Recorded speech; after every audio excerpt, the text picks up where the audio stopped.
रीता को कुछ ही दिनों में एक बड़ा कार्यक्रम देना था, लेकिन उससे पहले उसे कुछ ज़रूरी काम निपटाने थे। सबसे पहले वह अस्पताल गई और अपना एक दांत निकलवाया ताकि तारांकन जादूगर का नकली दांत तारांकन लगवाने के लिए जगह बन सके। जैसे ही नकली दांत उसके सुन्न हो चुके मसूड़े से टकराया, वह बिल्कुल सही जगह पर बैठ गया। उसकी सूची में दूसरा काम विल्सन परिवार के अध्ययन कक्ष के गुप्त कमरे से निपटना था। उसने सैमुअल से इतना निकम्मा होने की उम्मीद नहीं की थी, उसे अभी तक कुछ गड़बड़ नजर नहीं आई थी। अगर उसने बता दिया कि वह दूसरे बीटा टेस्ट में एक खिलाड़ी थी, तो एक सुअर भी जान जाएगा कि घर से कीमती सामान किसने निकाला। 8 जून को रीटा के पास वैंकूवर जाने के अलावा कोई चारा नहीं था। उसने पहले बेची गई प्राचीन वस्तुओं और गहनों की तस्वीरों का इस्तेमाल करके कुछ उच्च गुणवत्ता वाली नकली चीज़ें बनवाईं, साथ ही 300 पाउंड नकली सोने की छड़ें भी। अपने गेम बैकपैक और फैंटम शिफ्ट की मदद से उसने सब कुछ सैमुअल के अध्ययन कक्ष में वापस पहुंचा दिया।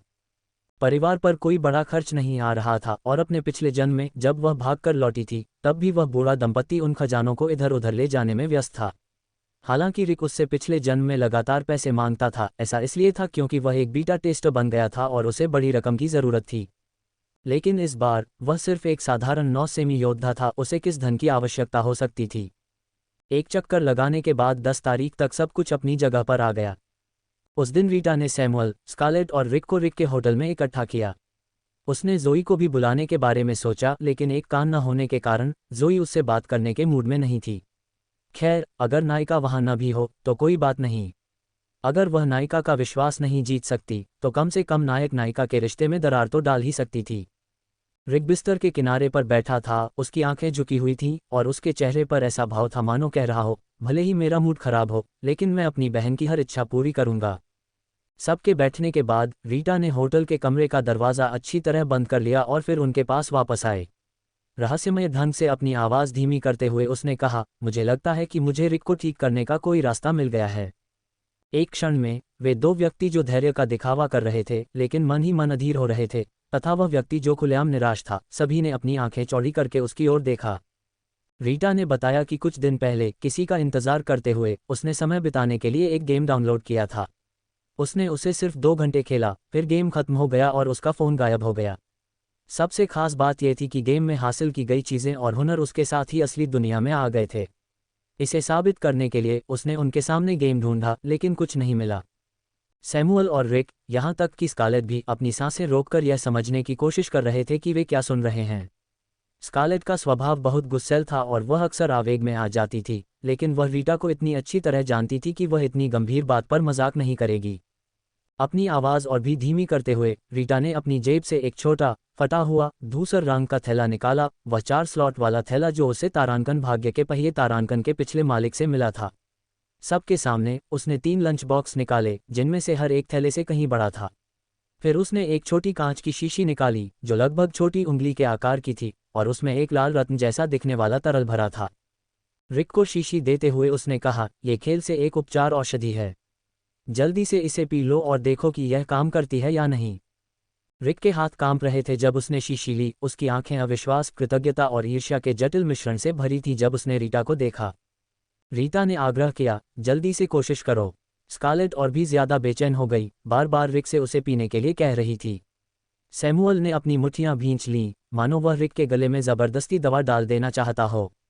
रिक ने अपना सिर पीछे झुकाया और दवा पी ली, और फिर कुछ नहीं हुआ। अपनी पैंट को घूरते हुए उसके चेहरे पर उदासी छा गई। वह अब भी 9 सेंटीमीटर का ही था। कितना दुखद है, उसने पहले कभी किसी वेब उपन्यास में पुरुष प्रधान पात्र नहीं देखा था जिसकी लंबाई 1 अंक में हो। 9 सेमी, इसे 0 तक गोल करना बेहतर होगा। उस पल रिक को लगा जैसे वो एक एक्टर था और वो मुस्कुराकर खुद को दिलासा देने की कोशिश कर रहा था। भले ही ये काम न करे, कम से कम हमें तो पता है कि ऐसी चमत्कारी चीज़ें होती हैं। मैं इस बार तो अंदर आ गया, तो शायद अगली बार तुम भी आ जाओ। इससे पहले कि कोई जवाब दे पाता, रीटा ने आगे कहा, मैं आज जोई को भी बुलाने वाली थी, ये देखने के लिए कि क्या वह इसकी जांच कर सकती है। लोपेस परिवार के प्रभाव को देखते हुए उन्हें हम आम लोगों से ज़्यादा जानकारी होनी चाहिए। खुद को शांत करने के बाद रिक ने पूछा, आपको कौन सा कौशल मिला? यह कोई हुनर नहीं है, रीटा ने समझाया। यह एक हुनर है जो मैंने खुद बनाया है। ये लोगों की किस्मत बदलकर उन्हें भाग्यशाली या बदकिस्मत बना सकता है।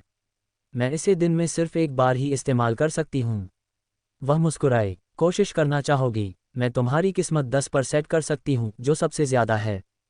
रीटा ने अब से अपने तारांकन दिव्य वरदान तारांकन को तारांकन भाग्य चक्र तारांकन के रूप में छिपाने का फैसला कर लिया था। ये क्षमता बहुत उपयोगी थी, ये किसी का भाग्य बदल सकती थी और वह चुन सकती थी कि उसे बताए या नहीं। ये मुसीबत खड़ी करने, बुराई को छिपाने और अच्छाई दिखाने का सबसे बेहतरीन हथियार था, शरारत के लिए एकदम सही।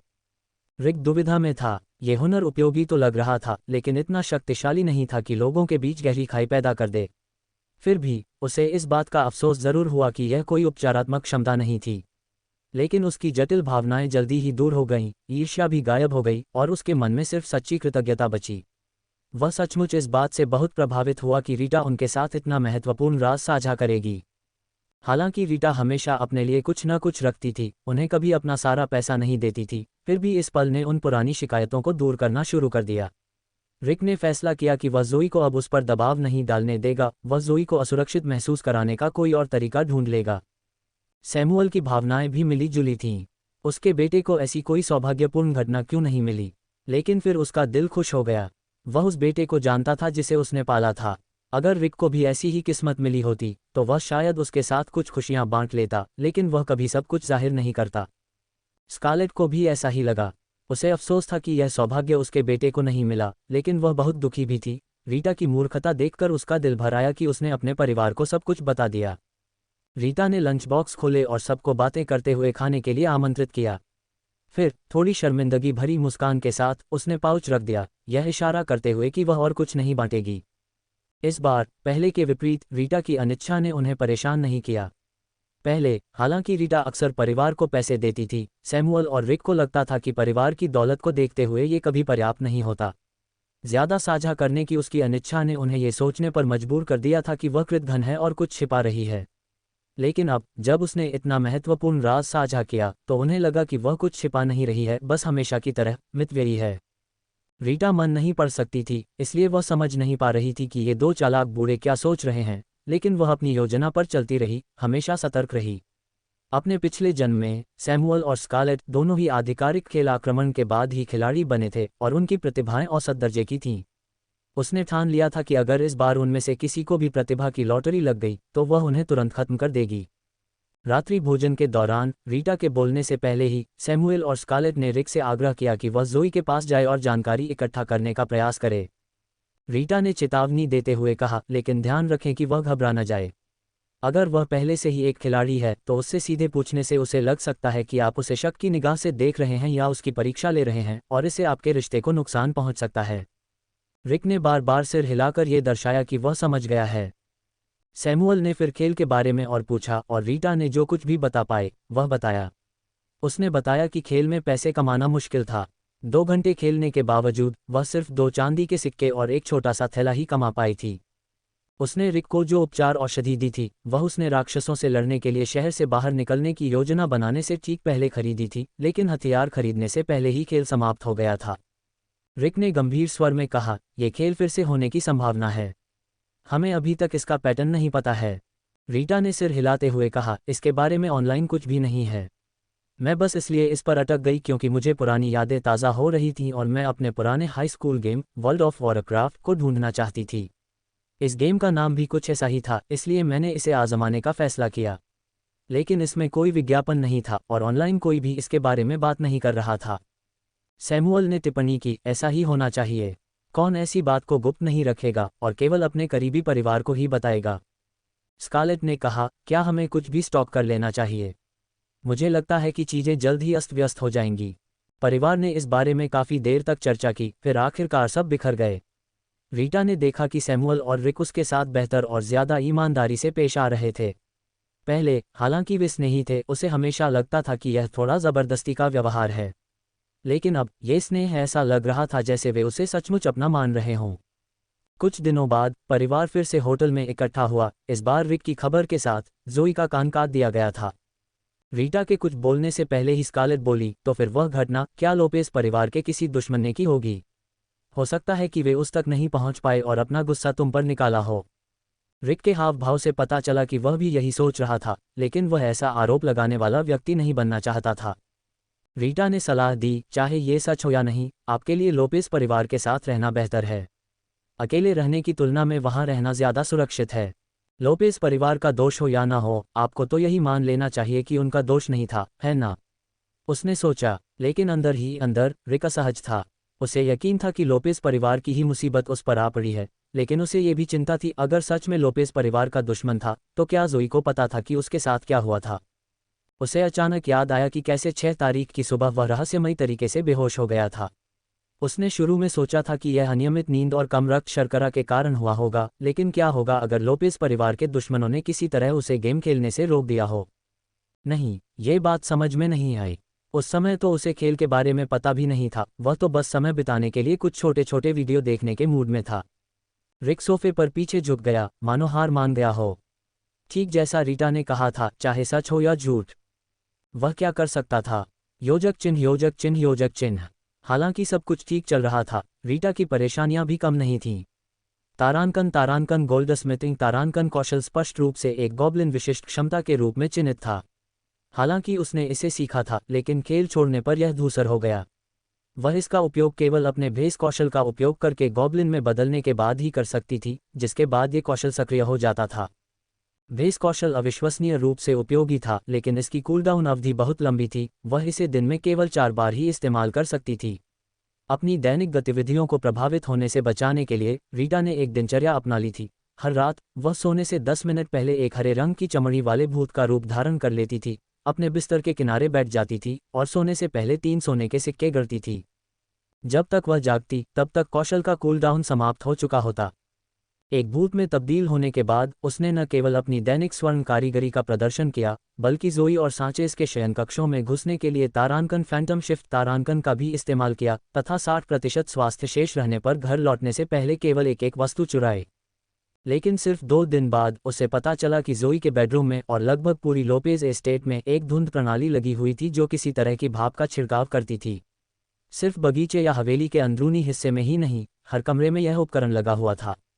जैसे ही रीटा ने कमरे में धुंध देखी, उसने तुरंत तारांकन फैंटम शिफ्ट तारांकन का इस्तेमाल करके लोपेज एस्टेट छोड़ दिया। जब वह घर पहुंची तो उसने पाया कि उसकी अदृश्यता का जादू खत्म हो चुका था, उसका शरीर फिर से पूरी तरह दिखाई देने लगा था। कितना साहसिक कदम है! वे हर दिन कितनी मात्रा में गुप्त औषधि का सेवन करते थे, और क्या उन्हें अपने फर्नीचर पर फफूंद लगने की चिंता नहीं हुई?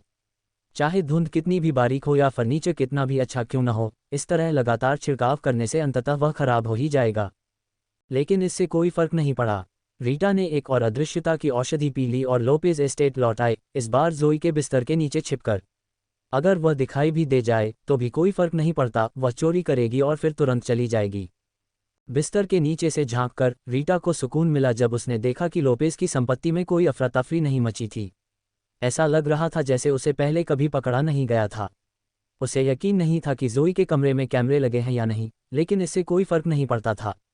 वह हमेशा सतर्क रहती थी, अदृश्यता का जादू पीने से पहले भेष बदल लेती थी। जब से उसने सोना बनाने के लिए भूत का रूप धारण करना शुरू किया था, तब से वह भूत के रूप में प्रतिदिन लोपेज और व्हाइट एस्टेट का दौरा करती रही थी। लोपेज एस्टेट में अपने अनुभव के कारण वह वहां अपनी यात्रा के दौरान तारांकन फैंटम शिफ्ट तारांकन का इस्तेमाल करके सीधे सांचेज के बिस्तर के नीचे प्रकट हुई, लेकिन खुद को बिस्तर के पास पाया। नीचे देखने पर उसने देखा कि सांचेज ने बिस्तर बदल लिया था, पुराना बिस्तर सील कर दिया गया था। खुशकिस्मती से व्हाइट एस्टेट ने अभी तक उस धुंध को नहीं अपनाया था। सांचेज से चोरी करने के बाद उसने सांचेज की अलमारी का एक छोटा सा चक्कर लगाया और उसका नक्शा बनाया ताकि अगली बार वह सीधे वहां जा सके। रीटा लोपेज और व्हाइट एस्टेट्स में रोजाना जाने लगी। 1 महीने बाद आखिरकार उसे 2 बार सफलता मिली, जोई से 1 अंक की बुद्धिमत्ता और सांचेज से 1 अंक की शक्ति चुरा ली। रीटा के वर्तमान आंकड़े इस प्रकार थे: तारांकन शक्ति तारांकन 7 जोड़ 1, तारांकन संविधान तारांकन 7, तारांकन बुद्धिमत्ता तारांकन 10 जोड़ 1, तारांकन चपलता तारांकन 18, तारांकन भाग्य तारांकन 10 अधिकतम, तारांकन आकर्षण तारांकन 10 अधिकतम। हालांकि उनकी सबसे बड़ी चिंता उनकी व्यावसायिक कुशलता थी। वह कई वस्तुओं और उपकरणों के बारे में जानती थी जो खेल के आक्रमण के बाद बदल गए थे, लेकिन प्राथमिकताएं तय करनी थीं। वे वस्तुएं कहीं नहीं जा रही थीं। अब उसका सबसे ज़रूरी काम अपनी तारांकन रसायन विद्या तारांकन और तारांकन इंजीनियरिंग तारांकन कुशलताओं पर ध्यान केंद्रित करना था। इन दिनों रीटा अपने विला में ही रहती थी और एक बेहद नियमित दिनचर्या का पालन करती थी। सुबह वह कीमिया पर काम करती, दोपहर में इंजीनियरिंग पर और खाने के समय अपने पाक कला कौशल को निखारने में। वह तारांकन म्याऊं म्याऊं हॉस्टल तारांकन के पास बिल्लियों के लिए भी मांस तैयार करती थी। जब से उसने बिल्ली के खिलौने का उपयोग करना शुरू किया है, लगभग हर रात एक बिल्ली उसके विला के बाहर बने बिल्ली छात्रावास में रात बिताती है। रात में वह अपने विला की दूसरी मंजिल पर तीरंदाजी का अभ्यास करती थी और सोने से पहले तारांकन कीमिया नोट्स तारांकन या तारांकन इंजीनियरिंग नोट्स तारांकन पढ़ती थी। सप्ताहांत में वह मछली पकड़ने का अभ्यास करने के लिए अपने विला समुदाय की झील पर जाती थी। खेल के आक्रमण के बाद कई मछलियों की प्रजातियों में उत्परिवर्तन हो गया था और केवल वे ही बेहतर गुणवत्ता वाली मछलियां पकड़ पाते थे जिनकी मछली पकड़ने की क्षमता काफ़ी अच्छी थी। दुर्भाग्य से उन्नत स्तर 77/1,00,000 पर उसकी कीमियागिरी की कला जल्द ही एक बाधा बन गई। उन्नत स्तर पर पहुंचने के बाद वास्तविक दुनिया में आवश्यक जड़ी बूटियां मिलना असंभव हो गया। उसने खेल से लाई गई सारी सामग्री इस्तेमाल कर ली थी। का इंतजार करने जितना आसान था, लेकिन असल में रीटा को मानसिक ट्यूटोरियल वीडियो से लेकर पत्र तक हर चरण का पालन करना पड़ता था। कभी कभी एक उन्नत पोषण बनाने में 1 घंटे से भी ज़्यादा समय लग सकता था। उसे सामग्री को ध्यान से मिलाना होता था, तापमान नियंत्रित करना होता था, ये जानना होता था कि कब हिलाना है और अगली जड़ी बूटी कब डालनी है। हालांकि उसे लगता था कि वह हर कदम को बखूबी दोहरा रही है, फिर भी नतीजा अक्सर नाकामी के रूप में सामने आता था। हालांकि कभी कभी नाकामी भी उसे 1 या 2 अनुभव अंक दिला देती थी। कॉलेज प्रवेश परीक्षा से पहले भी उसने इतनी मेहनत से पढ़ाई नहीं की थी। इंजीनियरिंग के साथ भी यही स्थिति थी। उन्नत और शुरुआती या मध्यवर्ती स्तर के बीच का अंतर रात और दिन जैसा था। शुरुआती और मध्यवर्ती स्तर पश्चिमी चिकित्सा की तरह थे, सब कुछ स्पष्ट था। एक बार आवश्यक ज्ञान प्राप्त हो जाने पर सही उत्तर ही सही उत्तर होता था। एक बार निदान हो जाने पर बड़े बड़े डॉक्टर भी उसे बदल नहीं सकते थे। दूसरी ओर उन्नत स्तर पारंपरिक चीनी चिकित्सा पद्धति की तरह ही थे। प्रत्येक चिकित्सक का दृष्टिकोण अलग हो सकता था, कभी कभी पूरी तरह से विरोधाभासी, फिर भी सभी प्रभावी हो सकते थे। अवयवों के बीच संबंध अक्सर अस्पष्ट होते थे और कभी कभी वीडियो ट्यूटोरियल बदल जाते थे। एक बार शिक्षिका ने 20 ग्राम स्पिरिट ग्रास पाउडर डाला, अगली बार 18 ग्राम, और फिर गलती से किसी और जड़ी बूटी की मात्रा ज्यादा हो जाने पर पूरी तरह से दूसरी जड़ी बूटी डाल दी। लेकिन इससे कोई फर्क नहीं पड़ा, नतीजे वही रहे। पहले तो रीता सटीकता और पेशेवरता की कमी को कोसना चाहती थी। क्या बकवास है, उसने सोचा, लेकिन बाद में वह कीमिया के वीडियो में इतनी खो गई कि कभी कभी इंजीनियरिंग का अभ्यास करना ही भूल जाती थी। उसे लगा जैसे वीडियो में दिखाया गया मृत शिक्षक किसी उस्ताद की तरह ऑर्केस्ट्रा चला रहा हो, जो विभिन्न अवयवों के गुणों को कुशलता से संतुलित कर रहा हो, बिना किसी कठोर सूत्र के। कभी कभी छोटी छोटी गलतियां अप्रत्याशित आश्चर्यों का कारण बन जाती थीं। जुलाई आते आते रीटा ने उन्नत औषधियां बनाने की कोशिश पूरी तरह से बंद कर दी। उसने शुरुआती और मध्यम स्तर की सभी रेसिपीज को फिर से सीखने और नया रूप देने का फैसला किया। वह एक इंटरव्यू को याद किए बिना नहीं रह सकी, जिसमें एक खिलाड़ी ने गंभीरता से कहा था, बीटा परीक्षण के दौरान आप जो पेशेवर कौशल सीखते हैं वही असली खजाना है। मैं नीले और यहाँ तक कि बैंगनी रंग के गियर भी बना सकती हूँ, किसी विशेष प्रतिभा के कारण नहीं, बल्कि उस सिलाई ज्ञान के कारण जो मैंने एक गैर मानव शिक्षक से सीखा था। हाँ, वह हमेशा मेरे शिक्षक रहेंगे। भले ही हम युद्ध के मैदान में मिलें और मरते दम तक लड़ें, भले ही आप सभी मुझे देशद्रोही कहें, मैं तब भी यही कहूँगा कि वह अमानवीय व्यक्ति मेरा गुरु था। हालांकि 1 जुलाई को ज़ोई ने अचानक घोषणा की कि वह पूरे विल्सन परिवार को खाने पर आमंत्रित करना चाहती है। जब बड़ी बेटी ने आपको आमंत्रित किया तो यह वास्तव में निमंत्रण नहीं था, यह एक आदेश जैसा था। रीटा ने खुद को तैयार किया और रेस्टोरेंट चली गई। जब वह निजी कमरे में दाखिल हुई तो उसे एहसास हुआ कि वह आखिरी व्यक्ति नहीं थी। सैमुअल और स्कारलेट पहले से ही अंदर बैठे हुए थे। आने से पहले रीटा ने अपने कैरेक्टर पैनल को ध्यान से जांचा था, अपने सारे उपकरण और सामान अपनी थैलियों में रख लिए थे और अपने 2 36 स्लॉट वाले बैग अपने जादूगर के नकली दांत के अंदर छिपा दिए थे। अब उसके पास सिर्फ एक छोटा सा 4 स्लॉट वाला थैला था।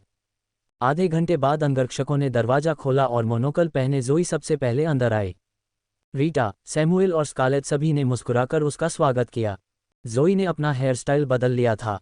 पहले ये लंबा और सीधा होता था, कानों के पीछे बड़े करीने से टिका हुआ, लेकिन अब इसे 2:8 के अनुपात में लहराते हुए स्टाइल किया गया था। बेशक यह उसके सिर के दाहिने हिस्से के खाली हिस्से को ढकने के लिए था।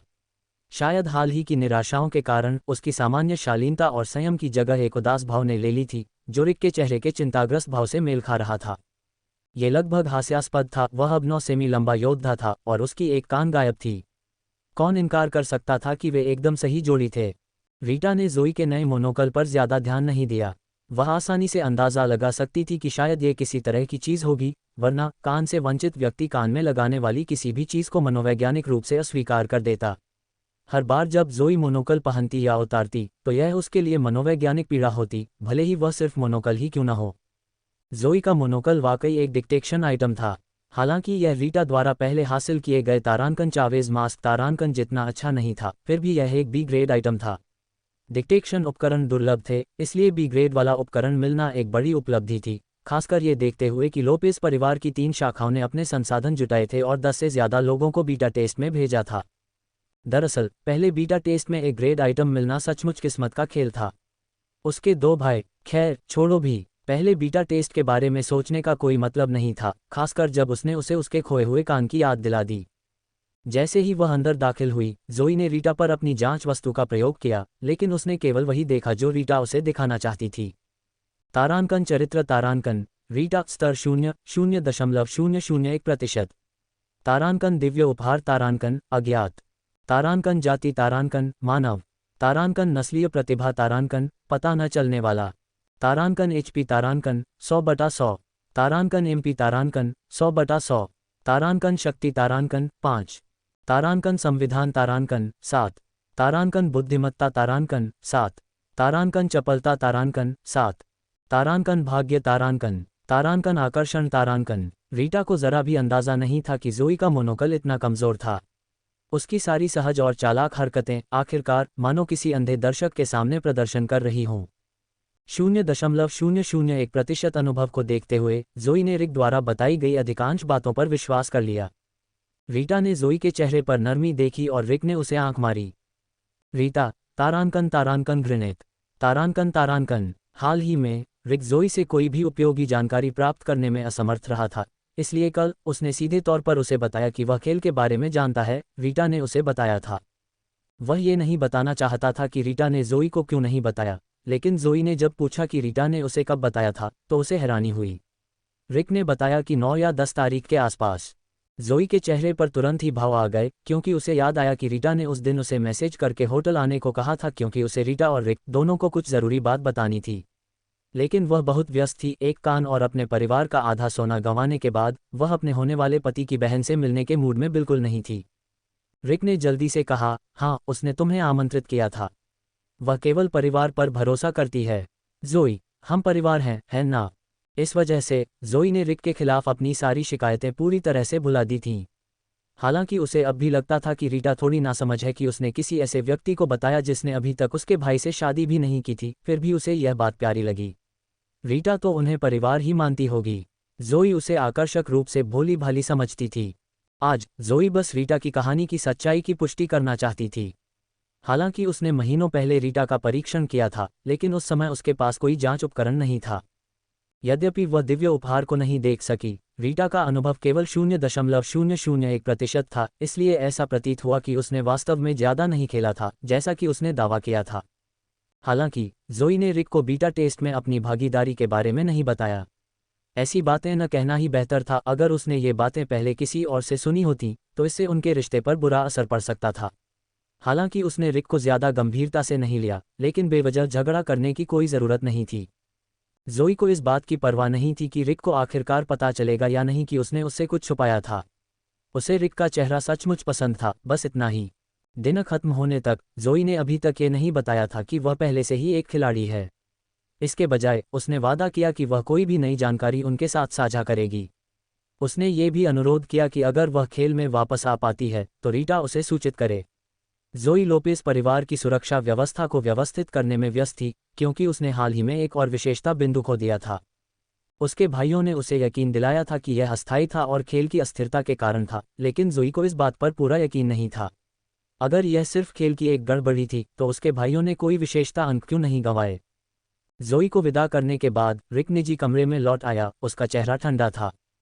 रीटा ने चिंता से पूछा, क्या हुआ? रिक ने अपना सिर हिलाया और फुसफुसाया, वह निश्चित रूप से एक खिलाड़ी है। वह हमसे यह बात छिपा रही है। सैमुएल ने पूछा, आप ऐसा क्यों कह रहे हैं? क्या आपके पास सबूत है? रिक ने अपने होंठ भींच लिए। उसका कान, पूरा दाहिना कान गायब हो गया है। 6 तारीख को तो वो अभी भी था, लेकिन 14 तारीख तक जब हम फिर मिले उसने अपना हेयर स्टाइल बदल लिया था। उसने कोई पट्टी नहीं बांधी थी और हाल ही में हुए किसी इलाज का भी कोई निशान नहीं था। उसने ज़रूर खेल में से कोई चीज़ इस्तेमाल करके उसे ठीक किया होगा। वो मरहम लगाने वाली औषधि क्या उससे जख्म नहीं भरते? रीता ने कंधे उचका दिए। मेरे पास तो बस एक ही बोतल थी और मैंने तुम्हें दे दी। मैंने खुद कभी उसे चखा नहीं। रिक ने हताश होकर आह भरी। तुमने और क्यों नहीं खरीदा? उसने मन ही मन सोचा कि रीता को वह सचमुच अपनी ही तरह समझने लगा है। तारानकन, धिक्कार है तुम पर। क्या तुमने सुना? धिक्कार है तुम पर। क्या तुम चाहते हो कि मैं किसी से तुम्हारा एक और आधा हिस्सा कटवा दूं, जिससे तुम्हारा सिर्फ 4.5 सेंटीमीटर रह जाए? तारानकन, तारानकन।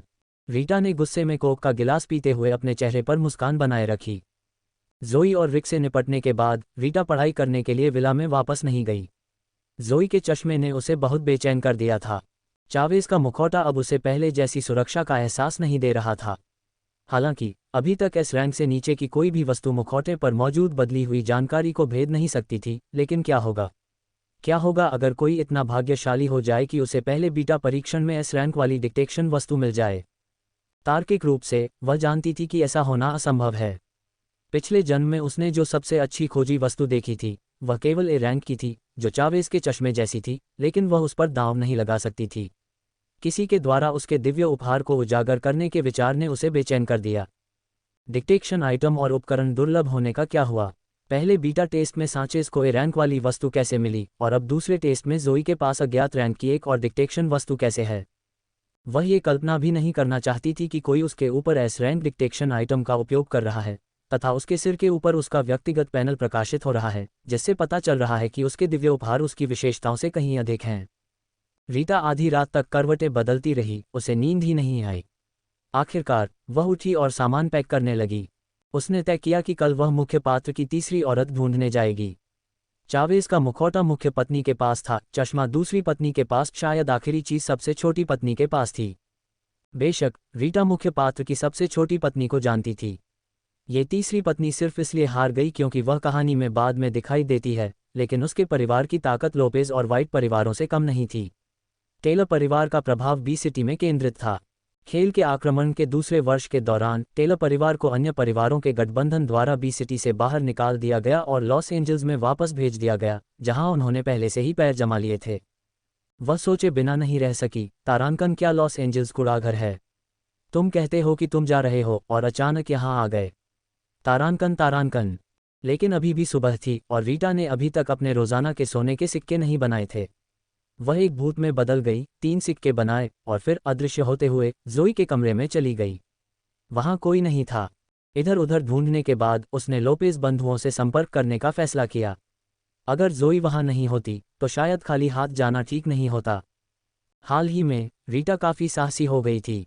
जब उसे पता चला कि लोपेज परिवार सिर्फ कम स्तर की दृश्यता वाली औषधियां इस्तेमाल कर रहा है, तो उसने उन्नत अदृश्यता वाली औषधियां पीना शुरू कर दिया और अपनी जागीर में इधर उधर घूमने लगी। वह भाइयों के क्वार्टर की ओर चल पड़ी। उसने पहले भी उनसे चोरी करने के बारे में सोचा था, लेकिन वे शायद ही कभी घर पर होते थे। एक सीईओ था, दूसरा एथलीट।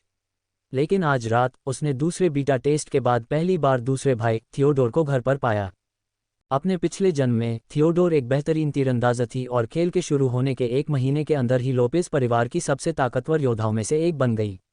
चूंकि मुख्य पात्र का जीवन बिना किसी बदमाश के अधूरा होता है, इसलिए थियोडोर लोपेज परिवार का पसंदीदा व्यक्ति था जो रिक पर रौंदता था। जब भी मौका मिलता वह रिक की जिंदगी को दुखी करने का कोई न कोई बहाना ढूंढ ही लेता था। महिला प्रधान कहानियों में हमेशा एक दुष्ट भाभी होती है। दामाद की कहानियों में हमेशा एक दुष्ट देवर होता है। शादी से पहले उसने बुनियादी शिष्टाचार बनाए रखा, लेकिन शादी के बाद रिक की हर हरकत से उसे परेशानी होने लगी।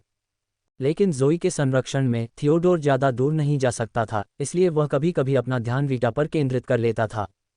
तारानकन, ये कैसा पागल है? तारानकन, तारानकन, रीता ने सोचा। तारानकन, इसका मुझसे क्या लेना देना है? तारानकन, तारानकन। रिक कभी कभी रीटा को लोपेज परिवार की सामूहिक गतिविधियों में साथ ले आता था, ये दावा करते हुए कि वह अपनी बहन का कर्ज चुकाने के लिए ऐसा कर रहा है। अब रीटा को एहसास हुआ कि वह खुद से ध्यान हटाने के लिए उसे बाहर धकेल रहा था। राक्षसों से लड़ाई के दौरान थियोडोर रीटा को राक्षसों को लुभाने के लिए आगे भेजता था और कभी कभी उसके तीर चूक जाते थे। तीर धीमे होते थे और आसानी से चकमा दिए जा सकते थे, लेकिन वे उसे राक्षसों के हमलों के रास्ते में ला देते थे। रीटा किसी भी बात को चुपचाप सहने वालों में से नहीं थी। अपने पिछले जन्म में हर टीम मुकाबले के बाद वह रिक से कहती थी कि अगली बार उसे न बुलाए। हालांकि लोपेज परिवार योगदान के आधार पर मूल्यवान सामग्री या उपकरण बांटता था, रीटा को लगा कि वह खुद ही काम चला लेगी, भले ही इसमें ज्यादा समय लगे।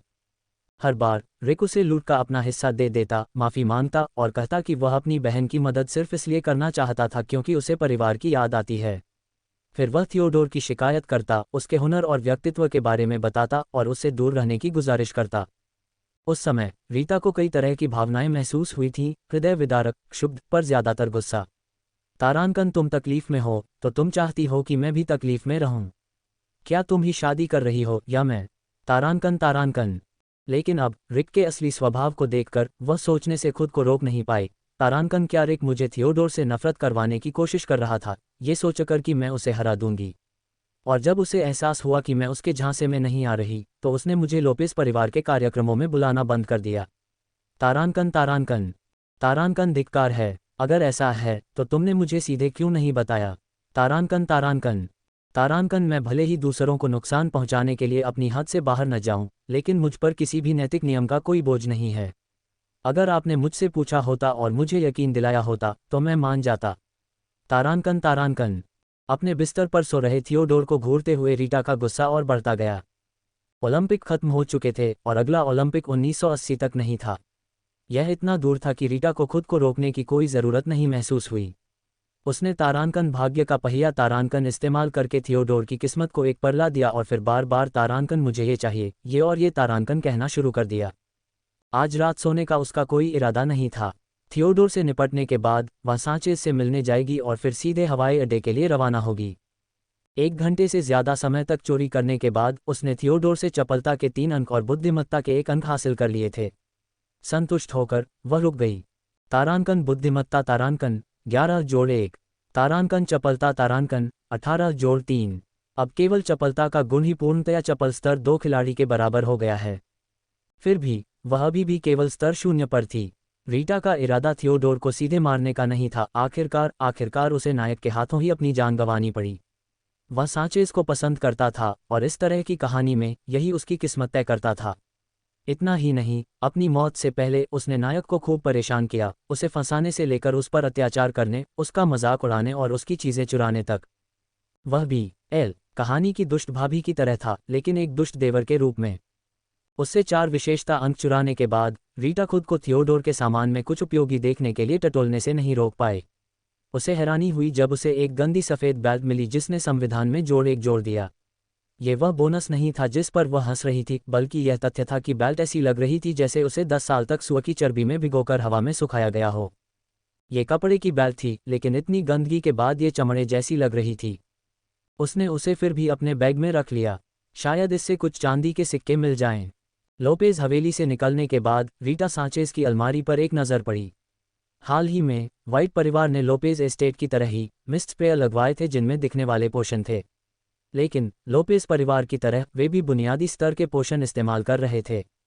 पूरे एस्टेट में पोषण की दैनिक खपत बहुत ज्यादा थी, मध्यम स्तर के पोषण की आपूर्ति पर्याप्त नहीं थी। सांचेज इन दिनों ठीक नहीं थी। ये जानते हुए कि आधुनिक तकनीक उसके कटे हुए हाथ को ठीक नहीं कर सकती और कृत्रिम अंग इस्तेमाल करने से इनकार करते हुए वह जुनूनी रूप से खिलाड़ियों की तलाश में लगी हुई थी। इतना ही नहीं, उसने व्हाइट परिवार के कई भरोसेमंद सहयोगियों को भी इस खेल में शामिल कर लिया था। उसे ये भी शक था कि डैनियल व्हाइट भी इसमें शामिल हो सकता है। आखिरकार उसकी मौत उसी दिन क्यों हुई जिस दिन उसका हाथ काटा गया था? अपने चावेज चश्मे की बदौलत वह जानती थी कि डैनियल एक खिलाड़ी है, हालांकि उसने अभी तक उसका सामना नहीं किया था। उसने डैनियल को जानने वाले सभी लोगों से जांच करवाई, लेकिन उन्हें कुछ नहीं मिला। अपनी खोज में कोई प्रगति न होने और दूसरे बीटा परीक्षण के दौरान ये पता चलने के बाद कि उसके इन गेम कैरेक्टर का भी एक हाथ गायब है, सांचेज की मानसिक स्थिति भयावह हो गई थी। परिवार के अलावा बहुत कम लोग उसके पास जाने की हिम्मत कर पाए। 1 घंटे से अधिक समय तक चोरी करने के बाद रीटा को अंततः एक और इनाम मिला, संविधान के लिए जोड़ 1।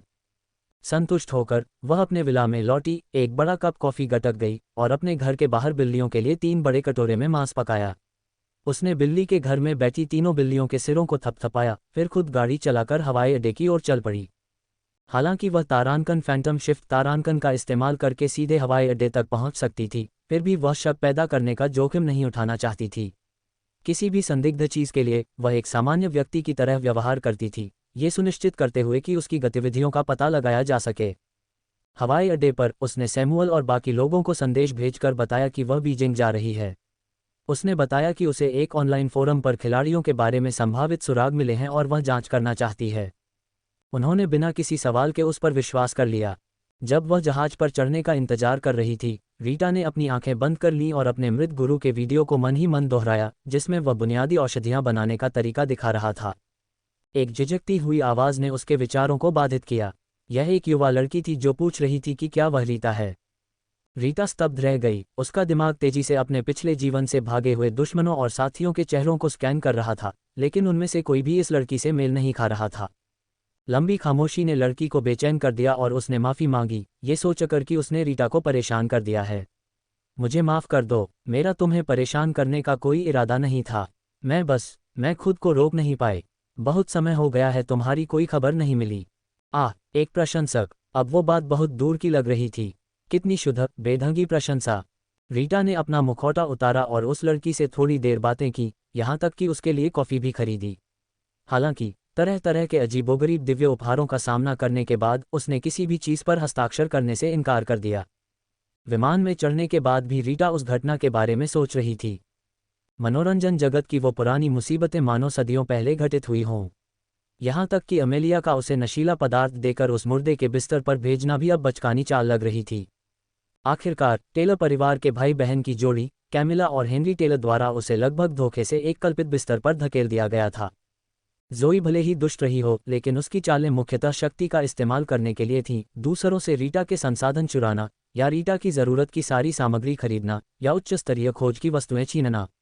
ज़ोई ने कभी भी तुच्छ चालें नहीं चलीं।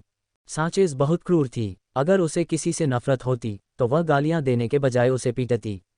उसके मन में शारीरिक पीड़ा किसी भी मानसिक यातना से कहीं ज्यादा असरदार थी। उसका जीवन मंत्र था, जब शरीर को पीड़ा दी जा सकती है तो मन को क्यों पीड़ा दी जाए। टेलर भाई बहन दोनों ही चालाक और क्रूर थे। वे आपके सामने मुस्कुराते थे जबकि आपकी पीठ पीछे आपके पतन की योजना बनाते थे। उन्होंने एक बार उसे अपना गुलाम बनाने की भी कोशिश की थी। इनमें से प्रत्येक व्यक्ति की अपनी समस्याएं थीं। तारानकन रिक, 3 उपनामों वाला दामाद, और मैं, शायद 3 उपनामों वाली दुखद नायिका। तारानकन। रीटा को कभी समझ नहीं आया कि ये तीनों महिलाएं अपना गुस्सा उस पर निकालने के बजाय एक दूसरे पर हमला क्यों नहीं करतीं। ये सिर्फ उनकी ही बात नहीं थी, बल्कि मुख्य पात्र के दोस्त भी इसका हिस्सा थे। उसे संदेह था कि रिक का इसमें कुछ हाथ है, लेकिन उसके पास कोई सबूत नहीं था। वह पुस्तक जो उसने मरते समय देखी थी, उसमें विवरण धुंधले थे, और यदि उसे याद भी थे तो उन्हें मीठा करके पेश किया गया था। किताब महत्वपूर्ण नहीं थी, उसकी भावनाएं महत्वपूर्ण थीं।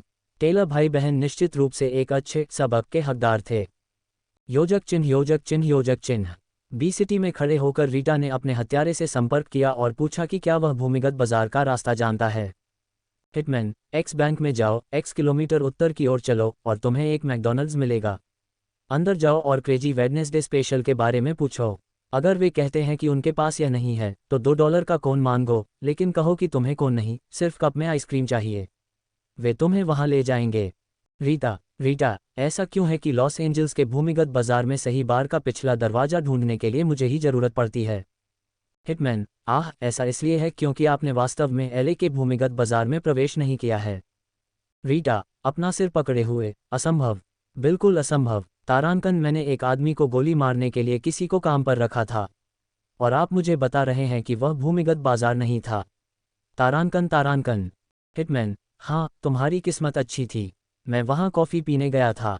अगर तुम्हें लॉस एंजल्स का असली अंडरग्राउंड बाजार चाहिए तो एक्स कैफ़े जाओ और 2 लीटर वाली ब्लैक कॉफ़ी मांग लो।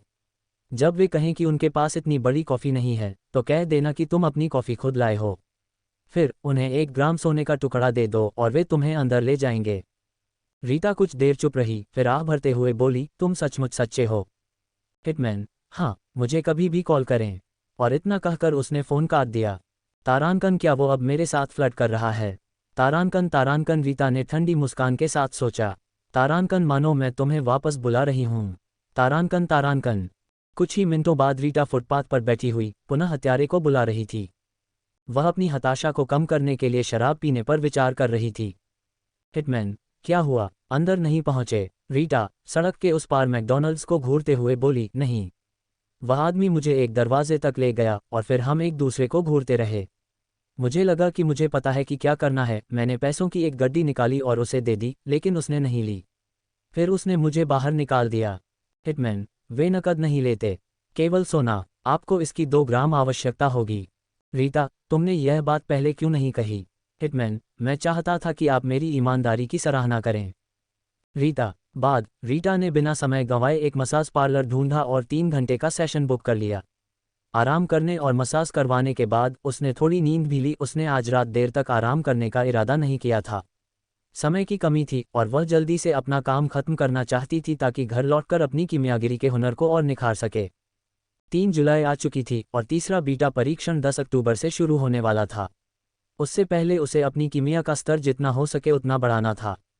मसाज थेरेपिस्ट नंबर 88 वाकई इतने प्रतिष्ठित नंबर की उम्मीदों पर खरी उतरी। रीटा के 3 घंटे पूरे होने तक उसे लगा जैसे उसने पूरी रात सोई हो।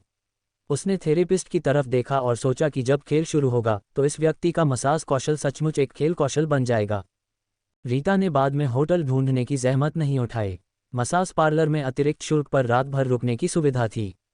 ये सुनिश्चित करने के बाद कि कमरे में कोई निगरानी कैमरा नहीं है, उसने उसे रात भर के लिए बुक कर लिया और कर्मचारियों को अगले दिन सुबह 8 बजे जगाने का निर्देश दिया।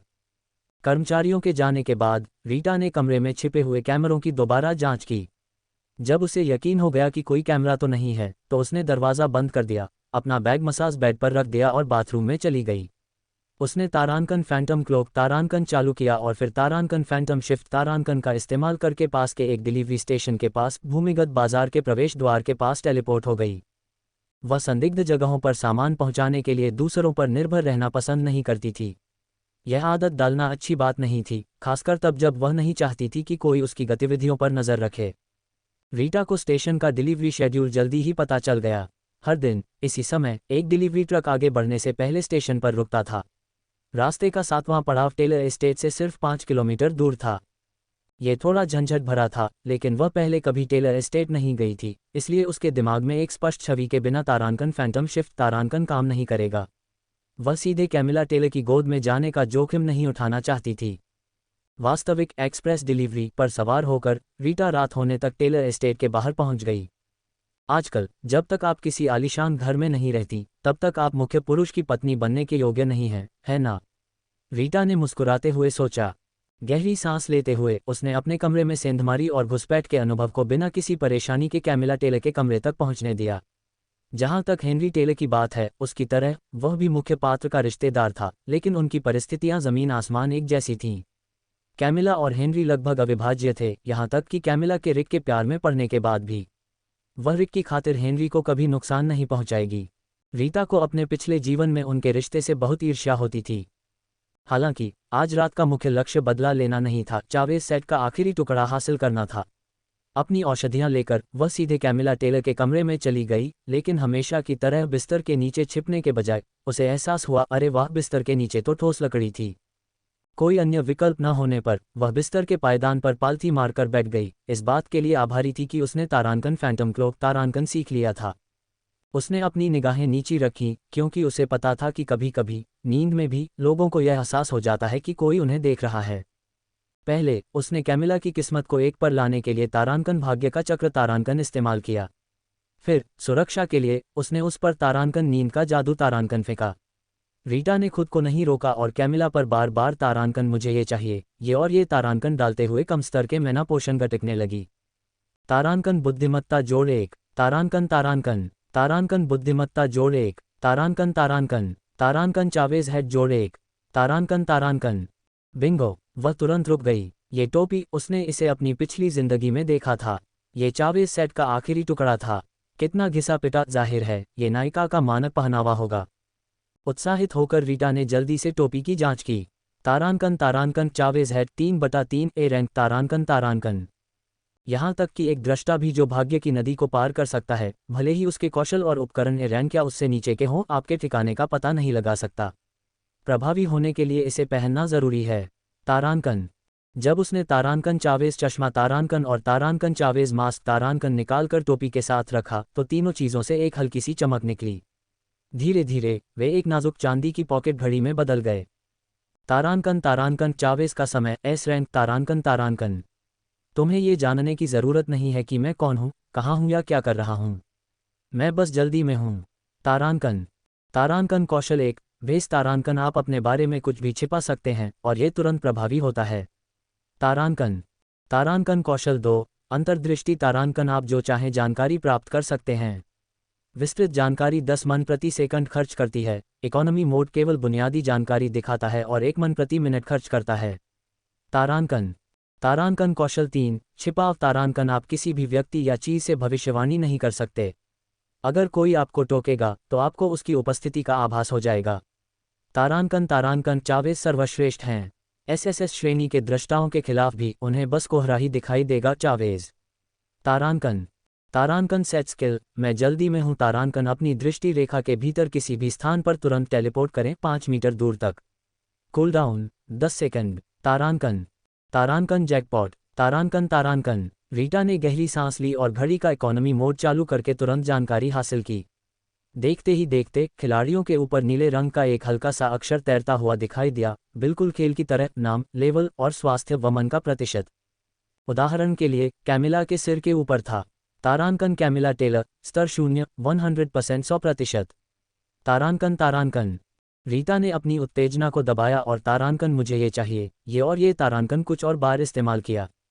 तारांकन संविधान जोड़ 1। तारांकन। तारांकन। विदा लेने का समय। वह चुपके से बाहर निकली और नीचे हेनरी टेलर के कमरे में चली गई।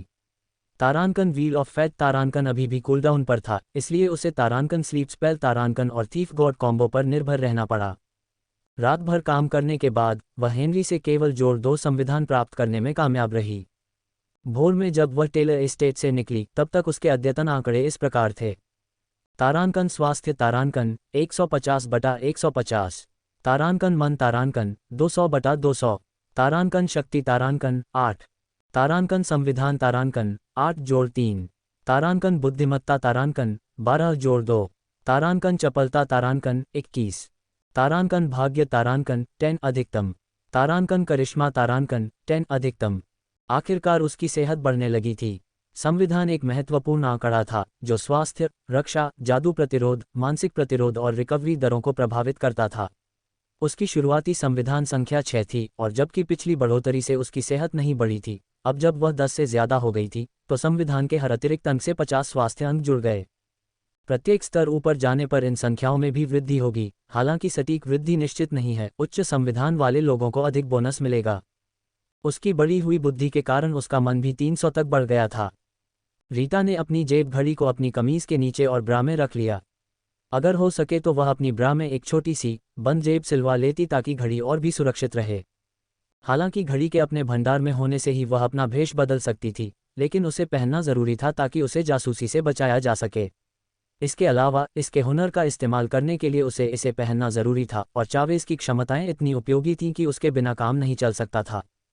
चूंकि उसने टेलर एस्टेट तक डिलीवरी का रास्ता चुना था, इसलिए उसने उस इलाके को इतना देख लिया था कि वापस टेलीपोर्ट हो सके। हालांकि मसाज पार्लर 30 किलोमीटर से ज़्यादा दूर था, फिर भी उसकी बुद्धि अब उसे एक बार में 14 किलोमीटर टेलीपोर्ट करने की अनुमति दे रही थी। तारांकन फैंटम शिफ्ट। तारांकन के 3 इस्तेमाल के बाद वह पार्लर के बाथरूम में वापस आ गई। उसने स्नान किया, कपड़े बदले, दरवाज़ा खोला और थकान से गिरने से बचने के लिए वापस बिस्तर पर लेट गई। सुबह 8 बजे जब स्टाफ ने उसे जगाया तो उसने 3 घंटे का एक और सत्र बुक किया और दोपहर तक सोती रही।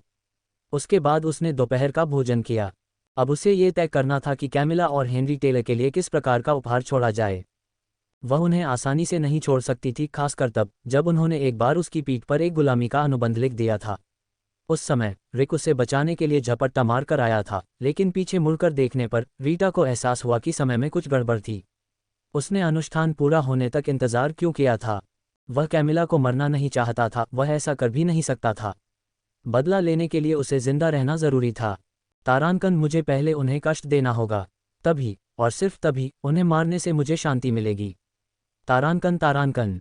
किसी दुश्मन को इतनी जल्दी मार देना ऐसा लगता था जैसे 10 दिन तक भूखे रहने के बाद आप एक ऐसे बुफे में जा रहे हों जिसमें आप केवल स्वास्थ्य के लिए चिकन सलाद खाकर पेट भर लें। यदि वह उन्हें एक ही वार में मार गिराती तो वह आधी रात को जाग जाती और खुद को थप्पड़ मारती। तारांकन, तुमने सचमुच उन्हें इतनी आसानी से मार डाला। तारांकन। तारांकन। रीटा को पूरी तरह यकीन नहीं था कि डिजिटलीकरण के बाद भी किसी व्यक्ति का शरीर बीमारियां पकड़ सकता है, लेकिन जहर देकर इसमें संभावना जरूर थी। आखिरकार पुरुष और महिला नायक को एक साझा बीमारी से जोड़ने का इससे बेहतर तरीका और क्या हो सकता है। वह भूमिगत बाजार गई और कुछ जहरीले पदार्थ खरीद लिए। विक्रेता ने उसकी अनाड़ीपन और अज्ञानता को भांप लिया और सावधानी से चेतावनी दी, अगर तुमने पहले कभी इन चीज़ों का लेन देन नहीं किया है तो अब रुकने का समय है। तुम अब भी वापस आ सकती हो। 50 वर्षीय पुरुष का वेश धारण किए हुए रीटा ने सहजता से पैसे सौंपते हुए कहा, ओह, यह मेरे लिए नहीं है, ये किसी और के लिए है। लेन देन पूरा करने से पहले विक्रेता ने उसे ऐसे देखा जैसे वह धरती का मैल हो। रीटा ने उसे घृणा भरी नज़रों से देखा और सोचा, तुम तो कूड़े से भी बदतर हो। तारांकन। अपने नए औजार हाथ में लिए रीटा अपने अगले कदमों पर विचार कर रही थी। इतनी दूर आ जाने के बाद वह यूं ही बेकार बैठने वाली नहीं थी। उसे बेचैनी महसूस हो रही थी, मानो कुछ न करने पर उसकी हड्डियां खुजलाने लगती हों। वह एक कालाबाजारी वाले डॉक्टर के पास भी गई ताकि पता चल सके कि कहीं वह बीमार तो नहीं है। डॉक्टर ने बिस्तर के पास के शिष्टाचार की जरा भी परवाह न करते हुए उसकी तरफ देखा और कहा, यह कोई बीमारी नहीं है, ये तो सिर्फ इसलिए है क्योंकि तुम कंजूस हो। रीटा, अरे ये तो बहुत कड़ा है। कोई आश्चर्य नहीं कि ये आदमी असली डॉक्टर नहीं है। तारांकन। लेकिन यह आसपास का इकलौता क्लिनिक था और वे कई तरह की सेवाएं देते थे। उसने अपने डीएनए की जांच के लिए बालों की 2 लंटें छोड़ दी, एक जब वह भेष बदल कर आई थी और एक खुद की। नतीजों का इंतजार करते हुए उसने बी सिटी में उन उत्परिवर्तित चीज़ों की खोज करने का फैसला किया जिनके बारे में उसने अपने पिछले जन्म में सुना था। उसे बड़े आकार की चीज़ों या युद्ध के मैदान में इस्तेमाल होने वाली चीज़ों में कोई दिलचस्पी नहीं थी, न ही उसे निजी खजानों की परवाह थी जो उनके मालिकों के लिए बहुत कीमती हों। उसे बस एक ऐसी चीज़ चाहिए थी जिसके साथ दुर्भाग्य की कहानी जुड़ी हो और अधिमानतः किसी ऐसे व्यक्ति की हो जिससे उसकी कोई दुश्मनी हो। पास के एक कैफ़े में कॉफ़ी खत्म करने के बाद उसे एहसास हुआ कि उसे कोई भी ऐसी उल्लेखनीय चीज़ नहीं सूझ रही जो इस काम के लिए उपयुक्त हो। ज़्यादातर प्रसिद्ध उत्परिवर्तित वस्तुएं या तो अपने मालिक के जीवन में भारी सुधार लाती थीं या उनके लिए बड़ी मुसीबतें लाती थीं, आमतौर पर पहली वाली चीज़। देश की व्यवस्था ध्वस्त नहीं हुई थी, इसलिए हालांकि कुछ अंधेरी लहरें थीं, फिर भी समाज विदेशी आक्रमणकारियों के खिलाफ काफ़ी हद तक एकजुट था। यहाँ तक कि उस समूह को भी, जिसने पालतू जानवरों के अस्पताल को नष्ट किया था, अपने कृत्यों की भारी कीमत चुकानी पड़ी। अंत में उसे मुख्य पात्र के पूर्व मित्रों में से एक जूलियन नाम के एक लड़के की याद आई। जूलियन एक ऐसा व्यक्ति था जिसे रिक गेम के आक्रमण से पहले ही जानता था। वे दोनों स्ट्रीमर थे। तीसरे बीटा टेस्ट के बाद जूलियन रिक के पास शरण लेने के लिए लॉस एंजल्स चला गया। एक समय तो उसने रीटा के साथ प्रेम संबंध भी बनाए। उस समय रीटा इस बात से हैरान थी कि एक ऐसा लड़का जिसके पास देने के लिए कुछ भी नहीं था, उसके सामने इतना श्रेष्ठ कैसे बन सकता है। उसने न तो कोई सच्चा स्नेह दिखाया, न ही परवाह, बस बातें ही करता रहा। जब उसने उसे मना किया तो उसने ऐसे व्यवहार किया जैसे गलती उसी की हो। उसके लगातार परेशान करने को पीछा कहना अपमानजनक था, यह उत्पीड़न था। रिक ने कभी भी जूलियन का खुलकर समर्थन नहीं किया, लेकिन उसने उसे रोका भी नहीं। पीछे मुड़कर देखने पर रीटा को शक हुआ कि ऐसा इसलिए था क्योंकि वे दोनों खिलाड़ी थे और उसके जैसे गैर खिलाड़ियों को अपने से नीचे समझते थे। जूलियन का तारांकन दिव्य उपहार तारांकन कुछ खास मजबूत नहीं था, सिर्फ एक ए रैंक, जो पुरुष और महिला नायक के आसपास के एस रैंक की तुलना में कुछ भी नहीं था। रीटा का ए रैंक उपहार भी उससे बेहतर था। हालांकि जूलियन के पास एक उत्परिवर्तित वस्तु थी जो खेल के आक्रमण के बाद बदल गई थी, जिससे वह रिक के साथ रह सकता था। यह एक छोटी सी मूर्ति थी जिसके साथ वह हमेशा खेलता था। उत्परिवर्तित होने के बाद यह उसका अनुबंधित पालतू जानवर बन गया, एक कठपुतली जो लड़ सकती थी और कौशल भी दिखा सकती थी। इसके आंकड़े उसके मालिक के 80% थे और मरने पर फिर से जीवित हो जाती थी। सबसे अच्छी बात, सभी बंधे हुए उपकरणों की तरह पालतू जानवर को भी चुराया नहीं जा सकता, भले ही उसका मालिक मर जाए। रीटा जूलियन की मूर्ति चुराने की योजना नहीं बना रही थी। हालांकि जूलियन एक बदमाश था, लेकिन वह असली खतरे से ज्यादा एक झुंझलाहट था। हाँ, वह असभ्य था, उसका व्यवहार खराब था, वह उसे अनुचित तरीके से घूरता था और अक्सर रिक से शिकायत करता था कि उसके साथ बहुत नरमी बरती जाती है। कई बार तो छापेमारी के दौरान जूलियन की कठपुतली उसे छोड़कर बाकी सबकी रक्षा करती थी। लेकिन इन सब बातों के बावजूद उसे मारना उचित नहीं था। रीटा को अपने आप पर गर्व था कि वह एक क्षमाशील व्यक्ति है। वह लोगों को यूं ही नहीं मार देती थी, वह अपराध के अनुपात में प्रतिशोध में विश्वास करती थी। वह जूलियन के घर में घुस गई, एक जानी पहचानी छोटी सी मूर्ति ढूंढ निकाली, एक भड़कीली तलवार लिए हुए और अपना चाकू निकाला। उसने मूर्ति की छोटी छोटी भुजाएं काट दी, उसके बाल मुनर दिए और टूटे हुए टुकड़े अपने साथ ले गई। जब वह पास की एक गली से गुजरी तो उसने प्यारी सी छोटी भुजाओं, तलवार और बालों को कुचल दिया और अवशेषों को कूड़ेदान में फेंक दिया। आह भरते हुए रीता सड़क के किनारे खड़ी होकर स्ट्रीट लाइटों को देख रही थी। मुझे लगता है कि मैं एक जीवित संत की तरह हूँ। रात काफ़ी हो चुकी थी, लेकिन रीटा की व्यस्त दिनचर्या ने उसे पूरी तरह जगाए रखा।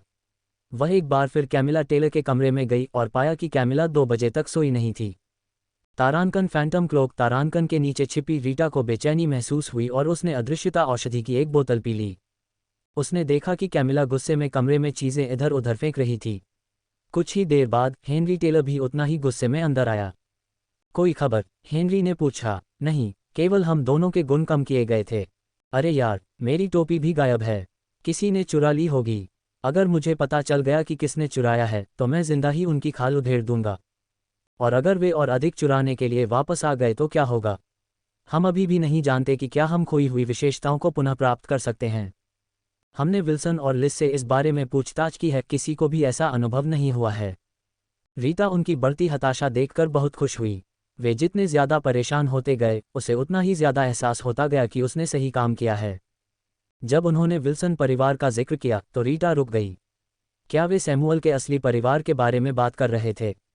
तारांकन। लेकिन उसे इसकी कोई चिंता नहीं थी। आखिरकार पुनर्जन्म के बाद डीएनए टेस्ट से उसकी पुष्टि हो ही गई थी कि वह सचमुच सैमुअल, स्कारलेट और रिक की रिश्तेदार है। सच्ची वारिस बनने का उसका सपना तो बहुत पहले ही टूट चुका था। रीटा दीवार से टिककर हेनरी के जाने तक आंखें बंद करके बैठी रही। थोड़ी देर इंतजार करने के बाद, ये सुनिश्चित करने के लिए कि कैमिला सो गई है, उसने तारांकन नींद का जादू तारांकन किया। अगर कोई सोते हुए बेहोश हो जाए तो हमेशा बेहतर होता है। उन्हें बस यही लगेगा कि वे बहुत गहरी नींद सो गए थे। लेकिन अगर वे जाग रहे हों तो उन्हें बेहोशी याद रहेगी। रीटा ने उस धोखेबाज विक्रेता से सीखी हुई विधि का पालन करते हुए ये सुनिश्चित किया कि कैमिला का समय खुश रहे। फिर वह अगले घर जाकर हेनरी पर भी यही प्रक्रिया दोहराए। रीटा ने अपने डीएनए नतीजों का इंतजार करते हुए बी सिटी में एक हफ्ता बिताया। पता चला कि उसके तारांकन डिस्गाइज तारांकन से बदले गए बालों का डीएनए उसके असली डीएनए से सिर्फ 99.5% ही मेल खाता था, लगभग 2 अजनबियों के बीच की समानता जितनी। यह एक राहत की बात थी। अब उसे तारांकन डिस्गाइज तारांकन इस्तेमाल करते समय स्विमिंग कैप पहनने की ज़रूरत नहीं थी। अपने प्रवास के दौरान रीटा कभी भी आलस्य में नहीं बैठी। हर रात वह टेलर भाई बहनों से एक निजी डॉक्टर की तरह मिलती थी और उन्हें खुशी का इंजेक्शन लगाती थी। वह बहुत सावधानी बरतती थी, हमेशा सुई के निशानों पर थोड़ा सा मरहम लगाती थी ताकि वे ठीक हो सकें और उस जगह को अल्कोहल वाले रुमाल से पोंछती थी। सचमुच यह एक 5 सितारा सेवा थी। जब उसे यकीन हो गया कि जहर ने उस पर असर कर दिया है तो वह लॉस एंजल्स लौट आए। उसने कसम खाई कि अब से वह एक अच्छी इंसान बनेगी। अब कोई साजिश या षड्यंत्र नहीं, वह मन लगाकर पढ़ाई पर ध्यान देगी। लेकिन जैसे ही वह हवाई अड्डे पर पहुंची, उसने रिक को उसका इंतजार करते देखा। रीता, कभी कभी उसे रिक के समर्पण की दाद देनी पड़ती थी। कोई आश्चर्य नहीं कि 3 औरतें उसके लिए लड़ रही थीं। उसने कल दोपहर को ही बताया था कि वह आज वापस आ जाएगी, लेकिन रिक, वह वहाँ था, थोड़ा अस्त व्यस्त, थोड़ी सी दाढ़ी लिए, थकी हुई लेकिन उत्सुक आंखों के साथ, मैकडॉनल्ड्स का नाश्ता पकड़े हुए जो ठंडा हो गया था। विवरण स्पष्ट थे। तारांकन, मुझे नहीं पता था कि आपकी उड़ान कब आएगी, इसलिए मैं आपका इंतजार करने के लिए जल्दी आ गया। तारांकन, तुमने मुझसे ये क्यों नहीं पूछा कि मैं किस समय उतरूंगा? तारांकन। रीटा इतनी भावुक हो गई कि उसकी आंखों में आंसू आ गए। खैर, ज़्यादातर इसलिए क्योंकि वो जम्हाई रोके हुए थी। वो पूरी तरह थक चुकी थी। चलो घर चलते हैं। मुझे एक आदमी मिला है जो शायद खिलाड़ी है, पर हम सीधे मिले नहीं हैं। हो सकता है तुम उसे जानते भी हो। वापस आते हुए उसने अपनी खोज के बारे में बताया। इस तरह की बात पूछते समय आप ज़्यादा स्पष्ट नहीं हो सकते। हर कोई इसे छुपाता है। मैं उस व्यक्ति से सीधे नहीं मिली थी, हम दोनों ही सावधानी बरत रहे थे। इसलिए मैंने अपना तरीका बदला और पूछना शुरू किया कि क्या कुछ अजीब हुआ था, और मुझे कुछ पता चला। क्या आप विंटरस्नो नामक गेम स्ट्रीमर को जानते हैं? हाल ही में उसके कौशल में नाटकीय रूप से सुधार हुआ है ना? रिक की आंखें चमक उठीं। हाँ, हम बहुत समय से दोस्त हैं। हाल ही में हमारे गेमिंग ग्रुप के लोग उसके बारे में बातें कर रहे हैं, कह रहे हैं कि मानो उसने अचानक अपनी पूरी क्षमता खोज ली हो। रीटा ने सिर हिलाया। हाँ, जब मैं उस खिलाड़ी से बात कर रही थी तो उन्होंने जूलियन का भी जिक्र किया था। उन्हें शक है कि उसमें आवाज़ से जुड़ी कोई क्षमता है। मैंने उसके हाल के कुछ स्ट्रीम देखे हैं और हर बार जब वह खड़े हो जाओ, तुम कर सकते हो, मुझे तुम पर विश्वास है, जैसी बातें चिल्लाता है तो उसकी टीम अचानक बेहतर प्रदर्शन करने लगती है।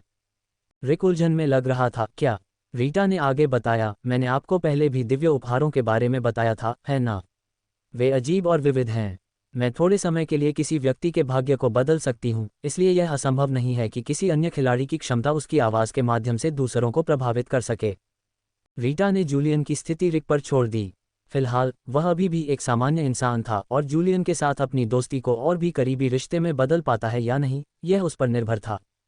जब वे शहर वापस पहुंचे तो रीटा ने रिक को अपने छोटे से विला में वापस नहीं जाने दिया। उसे दूसरों का अपनी निजी जगह में दखल देना पसंद नहीं था।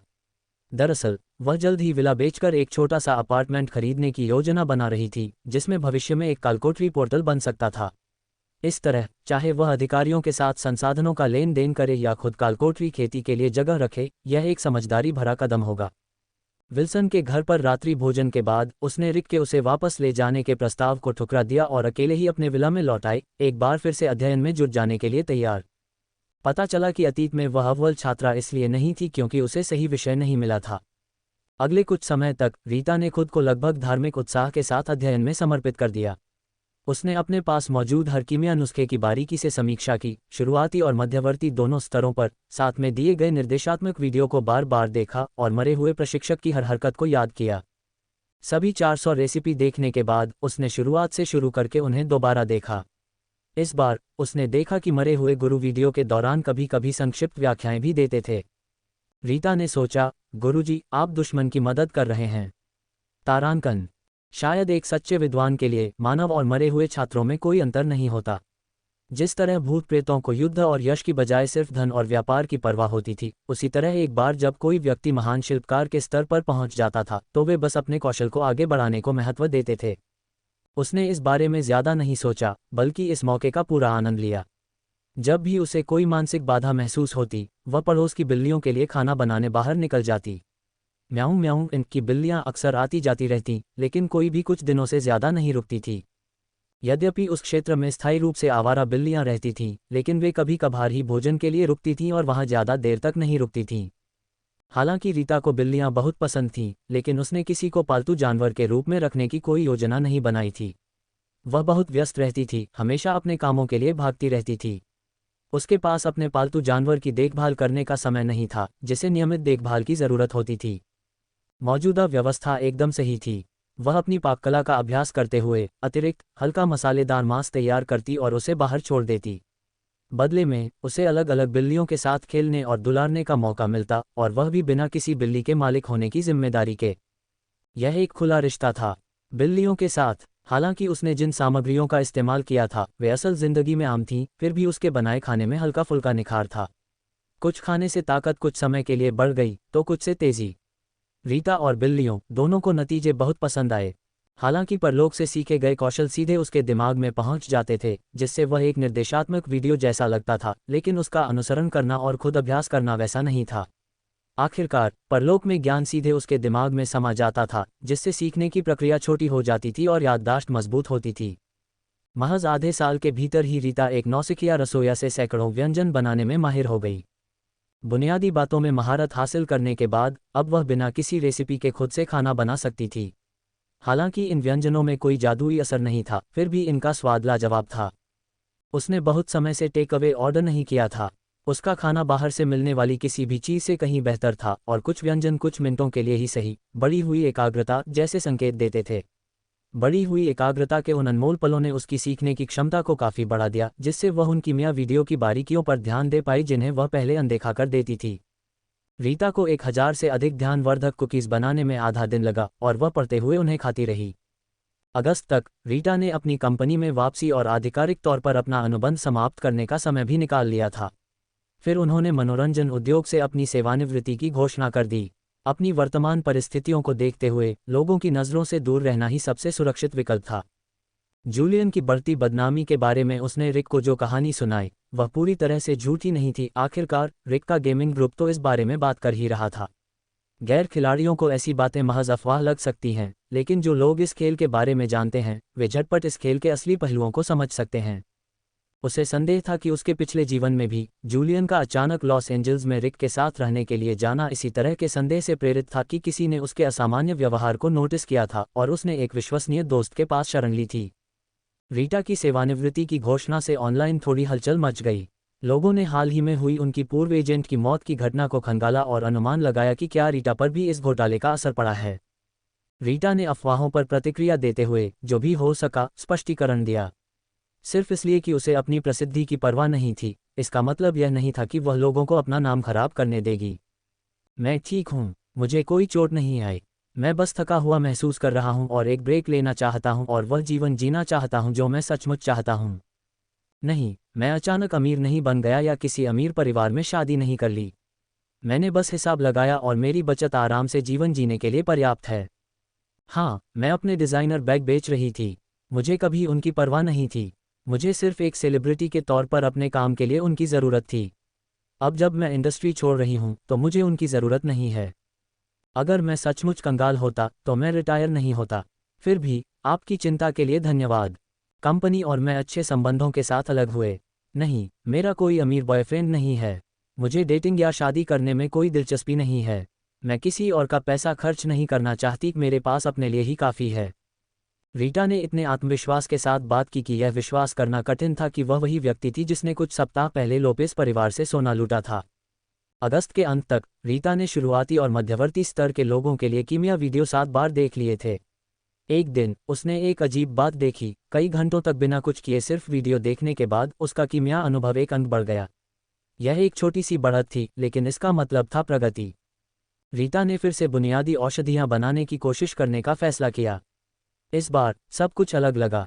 निर्देशों का चरण दर चरण सख्ती से पालन करने के बजाय वह ज़्यादा आज़ाद महसूस कर रही थी, मानो वह कुछ भी नया कर सकती थी। हालांकि परिणामी औषधियां अपने मूल नुस्खों से ज़्यादा अलग नहीं थीं। रीटा को ऐसा लग रहा था जैसे उसने आखिरकार कीमिया के असली द्वार पर कदम रख दिया हो। उस रात बाद में अपने रोज़ाना 3 सोने के सिक्के बनाने के लिए एक भूत में बदलने के बाद रीटा सो गई। हाल ही में उसने जोई और सांचेज के घर जाकर विशेषता अंक चुराना बंद कर दिया था। 1 महीने की निष्फल कोशिशों के बाद, संभवतः घटते प्रतिफल के कारण, उसने फैसला किया कि मूल्यवान औषधियों को बर्बाद करना उचित नहीं है। खेल के शुरुआती दौर में बुनियादी उपचार औषधियां भी अविश्वसनीय रूप से मूल्यवान थीं। इसके बजाय उसने आराम करने और अपनी ऊर्जा को पुनः चार्ज करने पर ध्यान केंद्रित किया तथा अगले दिन का उपयोग अधिक प्रभावी अध्ययन के लिए किया। लेकिन रीटा का अच्छा मूड सितंबर तक ज़्यादा देर तक नहीं रहा। रिक भी उसी विला समुदाय में रहने चले गए थे जो उनके अपने विला से सिर्फ 2 किलोमीटर दूर था। सैमुअल और स्कारलेट ने उसे रिक के नए घर पर गृह प्रवेश के रात्रिभोज के लिए भी आमंत्रित किया। विला की सुरक्षा चौकी उसकी चौकी से काफ़ी बड़ी थी और हालांकि घर खाली था, न कोई उपकरण, न कोई फर्नीचर, फिर भी खाना एक स्थानीय रेस्टोरेंट से मंगवाया गया था। अपने प्यारे भाई के लिए सच्ची खुशी का भाव लिए हुए रीटा ने किसी और के बोलने से पहले ही बोल दिया, मैं उपकरणों का खर्चा उठा लूंगी। सच में देने के लिए कुछ खास नहीं था। अगर वे चाहते कि वह इन गेम आइटम दे दे। खैर, थियोडोर की सादी सफ़ेद बेल्ट भी खुशी खुशी नहीं दी जाती, लेकिन कुछ लाख डॉलर अगले साल ये एक अच्छी कम स्तरीय नीली वस्तु खरीदने के लिए भी काफ़ी नहीं होंगे। वह रिक से ब्याज समेत सब कुछ ज़रूर वापस ले लेगी। रिक को देखते हुए उसमें कोई खास बदलाव नज़र नहीं आ रहा था। वह अभी भी निश्चित नहीं थी कि उसे रक्त के इंजेक्शन से एचआईवी हुआ है या नहीं। उसने इसकी जांच की थी और जानती थी कि इस बीमारी के लक्षण कई सालों तक नहीं दिखते, लेकिन वह चिंता से खुद को नहीं रोक पा रही थी। क्या होगा अगर संक्रमित रक्त की 3 नलियां उसे संक्रमित करने के लिए काफ़ी न हो? साथ ही बेहतर यही होगा कि रिक अनजान रहे। अगर उसे पता ही न चले कि वह संक्रमित है तो उसके लिए जोई को संक्रमित करना आसान हो जाएगा। जब रीटा ने रिक को वायरस का इंजेक्शन दिया तब तक उन्होंने विवाह पूर्व स्वास्थ्य जांच पूरी कर ली थी, इसलिए उसे संदेह नहीं हुआ कि कुछ गड़बड़ है। उसने रिक के छुए बर्तनों से बचने के बारे में कोई बखेड़ा नहीं खड़ा किया। आखिरकार वायरस लार से तो नहीं फैलता। हालांकि जब भी हो सके वह संपर्क से बचती थी, लेकिन खाना साझा करने जैसी छोटी सी बात पर शक करने का कोई मतलब नहीं था। अंततः जब रिक को पता चला कि वह संक्रमित है तो वह भी संभवतः उतना ही चिंतित होगा जितना कि जोई तब थी जब उसे पता चला कि उसका चावेज मुखौटा और गुण गायब हो गए हैं। 1 हफ्ते के अंदर रीटा ने रिक के नए उपकरणों के नाप लेने के लिए एक पेशेवर टीम का इंतजाम कर लिया। उसने खुद आने की जहमत नहीं उठाई, क्योंकि उसे पता था कि अगर वह आई तो स्कारलेट और सैमुअल मिलकर उसे सबसे अच्छे और सबसे महंगे मॉडल खरीदने के लिए मना लेंगे। खैर, सबसे अच्छे उपकरण रिक के विला में तो नहीं जा रहे थे। इसके बजाय उसने अपने विला के उपकरणों को अपग्रेड किया और पुराने, अभी भी काम कर रहे उपकरणों को छोटे से अपार्टमेंट में भेज दिया। जो भी उपकरण फिट नहीं होते थे उन्हें बेच दिया जाता था। रीटा अब तक अपने ज़्यादातर अमेरिकी डॉलर खर्च कर चुकी थी और उनके पास सिर्फ $10 लाख बचे थे, जो खेल के पूरी तरह से शुरू होने तक के लिए काफ़ी थे। इस बीच हांगकांग में उनके खाते में अभी भी 80 करोड़ डॉलर थे। जितना ज्यादा वह इस बारे में सोचती उतना ही उसे गुस्सा आता। सैमुअल इतना अमीर था, फिर भी उसने उसे सिर्फ 500,000 देकर बेवकूफ़ बनाया था। यह एहसास होने पर कि तीसरे क्लोज्ड बीटा से पहले वह अपनी उन्नत कीमिया कौशल को पूरी तरह से निखार नहीं पाएगी, रीटा ने खुद को शांत करने का फैसला किया। खुद को पागल बनाने का कोई मतलब नहीं था। उसने सोचा कि अब उन 80 करोड़ रुपयों को खर्च करने का समय आ गया है। उसे कपड़ों, खाने या रहने की चिंता करने की ज़रूरत नहीं थी। न ही उसे अभी और कालकोठरी पोर्टल अपार्टमेंट की ज़रूरत थी। उसके पास पहले से ही 2 अपार्टमेंट थे और वह ज़्यादा से ज़्यादा इतने में ही काम चला सकती थी।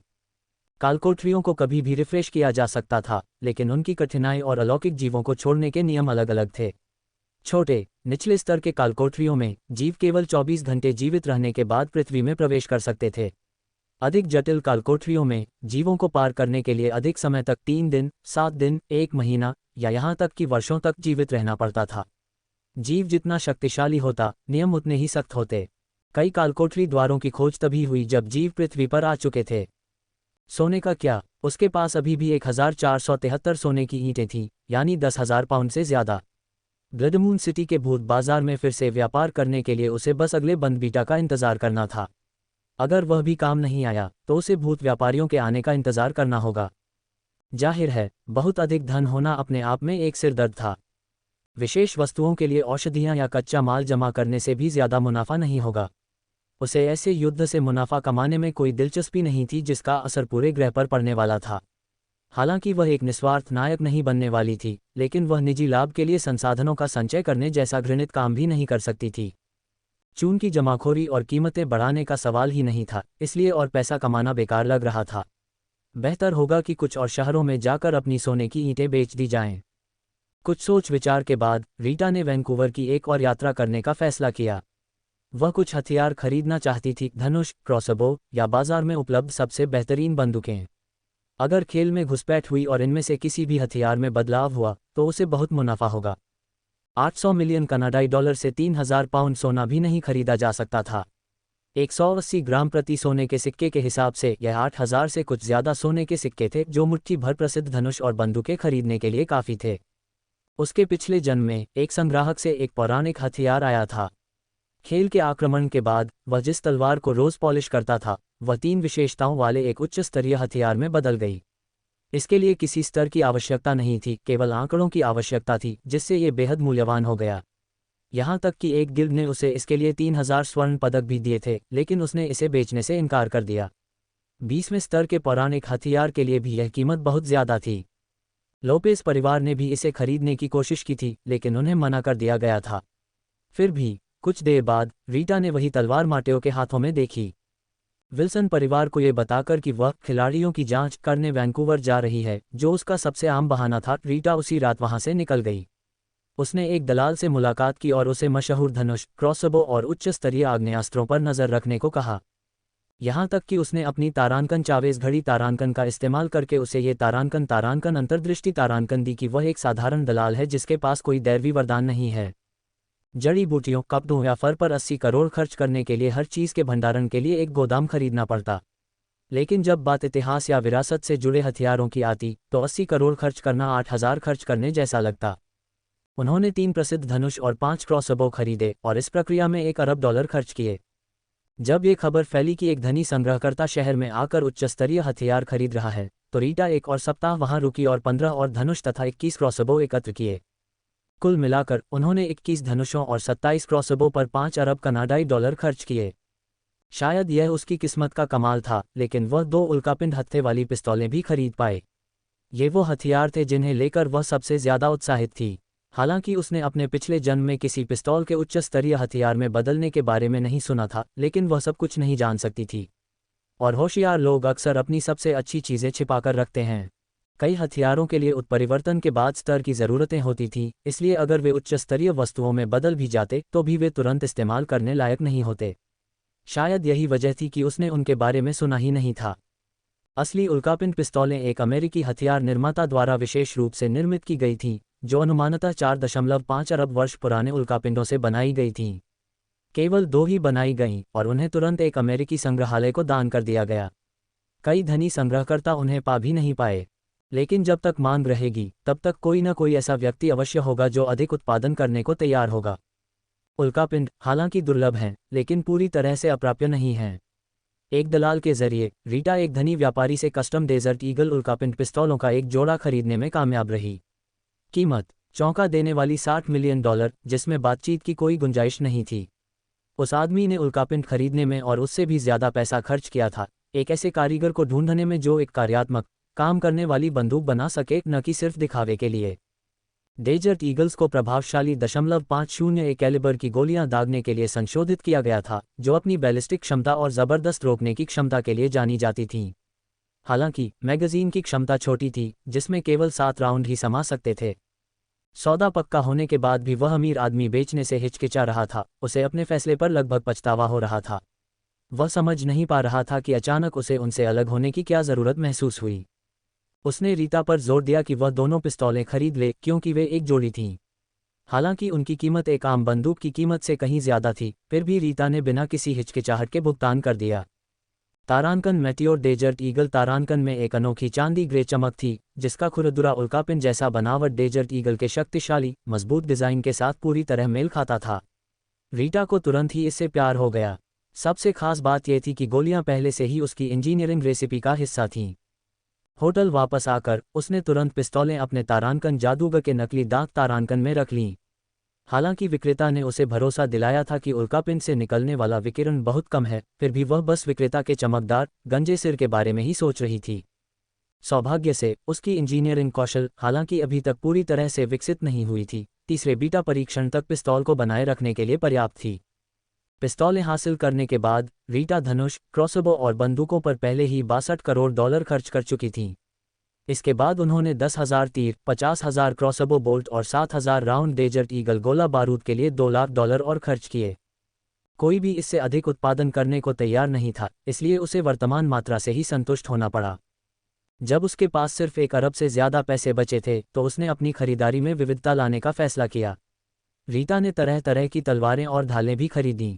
तारानकन मेटियोर डेजर्ट ईगल तारानकन के अलावा शेष संग्रह में कुल 60 हथियार थे, जिनमें से प्रत्येक को उसके इन्वेंटरी के अंदर मिलान वाले हथियार बक्से में बड़े करीने से संग्रहित किया गया था। रीटा को विश्वास था कि एक बार खेल शुरू हो जाए तो भले ही इनमें से कुछ हथियारों में परिवर्तन हो जाए, वह आसानी से लाभ कमा लेगी। हालांकि हर बैंगनी स्तरीय हथियार हजारों सोने के सिक्कों में नहीं बिकता था, फिर भी ऐसी वस्तुओं की बाजार में हमेशा मांग रहती थी। यहाँ तक कि स्तर 10 का एक प्रसिद्ध हथियार भी अपनी दुर्लभता और बाजार में उपलब्धता के कारण स्तर 20 के हथियार से कई गुना ज्यादा कीमत पर बिक सकता था। हालांकि प्रसिद्ध वस्तुएं विशेष रूप से इस स्तर की अमूल्य थीं, यदि कोई सही कीमत भी दे तो भी मालिक उसे बेचना नहीं चाहेगा। सितंबर का ज्यादातर समय वैंकूवर में बिताने के बावजूद रीटा ने अपनी कीमिया की पढ़ाई में कोई ढिलाई नहीं बरती। उसने सारा काम अपने ब्रोकर के हवाले कर दिया, जिसने उसके लिए जानकारी का सारांश तैयार किया। उसने बस हथियारों का निरीक्षण किया, भुगतान किया और कागजी कार्रवाई निपटाए। हर खरीदारी के बाद वह यह सुनिश्चित करने के लिए गाड़ी चलाकर जाती थी कि हथियार सुरक्षित रखे गए हैं। उसका दलाल, जो ज्यादा सवाल न पूछने के लिए समझदार था, उसकी निजता का सम्मान करता था। इन खरीदारी यात्राओं को पढ़ाई से मानसिक विराम के रूप में लेने से उसकी कीमिया की प्रगति में वास्तव में सुधार हुआ। उसका दैनिक अनुभव लाभ 5 अंक से बढ़कर 7 अंक हो गया। फिर भी वह जानती थी कि तीसरे बीटा परीक्षण से पहले अपने उन्नत कीमिया कौशल को पूरी तरह से बढ़ाने के लिए यह पर्याप्त नहीं होगा। बात करें तो तीसरा बीटा तारानकन 10 अक्टूबर तारानकन को तय हुआ था और रिक की जोई से शादी तारानकन 18 अक्टूबर तारानकन को तय हुई थी। रीटा इस संयोग पर हैरान हुए बिना नहीं रह सकी। क्या खेल खुद उनके मिलन का जश्न मना रहा था?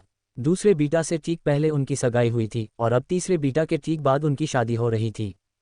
रीटा ये सुनिश्चित करने के लिए दृढ़ थी कि रिक तीसरे बीटा से पूरी तरह चूक जाए। तारानकन 1 अक्टूबर तारानकन को रीटा लॉस एंजल्स लौट आईं। उनका पहला काम अपने म्याऊं म्याऊं में बिल्लियों को एक खास दावत देना था। उनकी अनुपस्थिति में एक स्वचालित फीड बाहर रखा गया था, जिसमें उच्च गुणवत्ता वाला बिल्ली का खाना भरा हुआ था। हालांकि यह उनके द्वारा खुद बनाए गए खाने जितना स्वादिष्ट नहीं था, फिर भी इससे बिल्लियां तृप्त रहती थीं। उसने जमीन पर गर्म मांस शोरबे के कटोरे रखे और पीछे की सीढ़ियों पर बैठकर एक कछुआ और एक बिल्ली को भोजन के लिए झगड़ते हुए देखने लगी। हालांकि बिल्लियों में से किसी ने भी उसके लिए कोई उपहार नहीं लाया था, रीटा को उनकी मेजबानी करने में सुकून मिलता था। यह उसके लिए तनाव दूर करने का एक जरिया बन गया। जब वह गहरे विचारों में डूबी होती तो अक्सर चुपचाप बैठी बिल्लियों को आते जाते देखती रहती। रिक अब उसी विला समुदाय में रह रहा है, इसलिए अजनबी आसानी से अंदर नहीं आ सकते। जोई ने रिक का फ़ोन एन्क्रिप्ट कर दिया था और दूसरे बीटा के दौरान उसे हैक करने का उसका पिछला तरीका अब काम नहीं करेगा। रिक के इस कदम के बारे में बहुत कम लोगों को पता था और हालांकि उसका अच्छा दोस्त जूलियन लॉस एंजल्स आ गया था, रिक ने उसे बस एक छोटा सा अपार्टमेंट किराए पर दिया था जहां वह काम करता था। ये पिछली बार की घटना से अलग था जहां जूलियन विल्सन परिवार के घर पर रुका था। इस कवर के बिना रिक आसानी से दोष किसी और पर नहीं मर सकता था। कुछ सोच विचार के बाद रीटा ने तय किया कि उसे बीटा अवधि के दौरान अपने लिए एक बहाना बनाना होगा। तारांकन फैंटम शिफ्ट तारांकन 60 एमपी की रिकवरी करने वाले बेसिक मैना पोशन और 500 एमपी की रिकवरी करने वाली अपनी तारांकन बॉटमलेस कॉफ़ी तारांकन के साथ वह सैद्धांतिक रूप से कहीं भी यात्रा कर सकती थी। 200 के अपने बेस मैना और पोशन के साथ वह तब तक यात्रा कर सकती थी जब तक उसका शरीर ठीक था। बेशक ये सिर्फ सिद्धांत था, उसे अभी भी यकीन नहीं था कि उसका शरीर और दिमाग बार बार टेलीपोर्ट होने के तनाव को कितनी अच्छी तरह झेल पाएगा। 4 तारीख की रात रीटा विल्सन परिवार के विला पर आए। हालांकि तकनीकी रूप से यह रिक का नया घर था, सैमुअल और स्कारलेट दोनों भी वहां रहने आ गए थे। मैं जियांगचेंग जाने के बारे में सोच रही थी, उसने सहजता से कहा। परिवार अब तक उसकी लगातार यात्राओं का आदी हो चुका था, लेकिन रीता सिर्फ यही कहने नहीं आई थी। वह ज्यादा गंभीर स्वर में बोली, मुझे बंद बीटा के बारे में कुछ जानकारी मिली है। पहला 2 फरवरी को था और दूसरा 6 जून को। हम में से कुछ लोगों को लगता है कि अगर तीसरा बीटा होगा तो वह भी इसी पैटर्न पर चलेगा। तारांकन 9 सितंबर तारांकन को कुछ नहीं हुआ, लेकिन हमें लगता है कि तारांकन 10 अक्टूबर तारांकन या तारांकन 11 नवंबर तारांकन महत्वपूर्ण तारीखें हो सकती हैं। आपको उन दिनों अपना फ़ोन 24/7 अपने पास रखना होगा।